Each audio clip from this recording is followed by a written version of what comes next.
吵得我连夜间的狩猎训练都没法进行了。自从上次他从黑猫队长那儿拿了个勋章回来，就开始变得每天啥活也不干，总是望着窗外，一会儿开心一会儿忧郁的。再后来甚至闭门不出，成天吃起了各种零食，甚至还喝上了酒，不但把自己弄得醉醺醺的，还变得越来越胖了。所以我觉得他打呼噜可能和这些改变有关。不过咱们还是把自己缩小下去，铲屎官的体内一探究竟吧。你看，现在咱们所处的位置是铲屎官口腔和鼻子的连接处，在这里我们能清晰地看到他在睡觉时是怎么呼吸的。在正常情况下，空气会从鼻腔及口腔进入，经过会厌平滑流入气管。但我仔细观察发现，他由于采用仰卧姿势睡觉，导致舌根后坠，软腭松弛下垂。加上他睡前还喝了不少酒，而酒精会像松弛剂一样麻痹喉咙肌肉，让本就松弛的软腭变得更加软趴趴。同时，由于肥胖，他脖子上多出来的肥肉也从四面八方来挤压气道。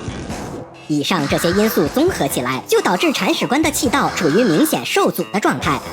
所以当气流试图通过这些变窄的通道时，这些软组织就会像被吹动的风铃一样嗡嗡震动，发出如雷鸣般响亮的声音。原来呼噜声就是这么来的呀！可它有时候还会像被掐住脖子一样，甚至会10秒以上都不出气，然后突然哈的猛吸一口气，就又能喘气了。这种情况一般也叫睡眠呼吸暂停综合征。简单来说，就是当气道被肥肉松弛的软腭堵得严严实实时，空气彻底断流，呼吸道也就被完完全全堵死了。那它不会因此憋死吗？一般来说，当血氧浓度跌破90%时，大脑会像触电般紧急启动呼吸中枢，强制肌肉收缩来恢复呼吸。但长期这样折腾下去，越变越严重，他的心脏就会像超负荷的发动机，出现高血压、冠心病，甚至心梗。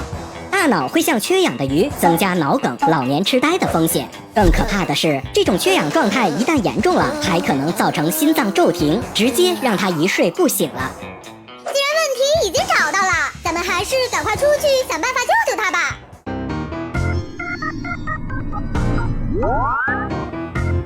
鉴于铲屎官目前已经表现出了一些危险的前兆，所以为了防止意外出现，我给他准备了一款家用呼吸机。这台机器可以在铲屎官睡觉时持续向气道内吹入一定压力的气流，这股气流就像一个空气支架，能把容易塌陷的气道轻轻撑开，防止它们堵住呼吸道。用上它，铲屎官就不会打呼噜，也不用担心他睡着时缺氧了。不过，除了日常使用这种保险措施外，铲屎官还应该在睡觉时尽量采取侧卧睡姿，打开气道，控制暴饮暴食，让体重恢复正常，来减少脖子的压迫。同时也要把酒精戒掉，让喉咙肌肉不再松垮。这些方法都多少能减轻打呼噜的频率，以及减少呼吸暂停的风险。为了铲屎官的健康，我这就去把他的零食和酒都给统统处理掉，然后再拉着他出去跑步减肥了。看猫看画长知识，喜欢我们就快快关注吧。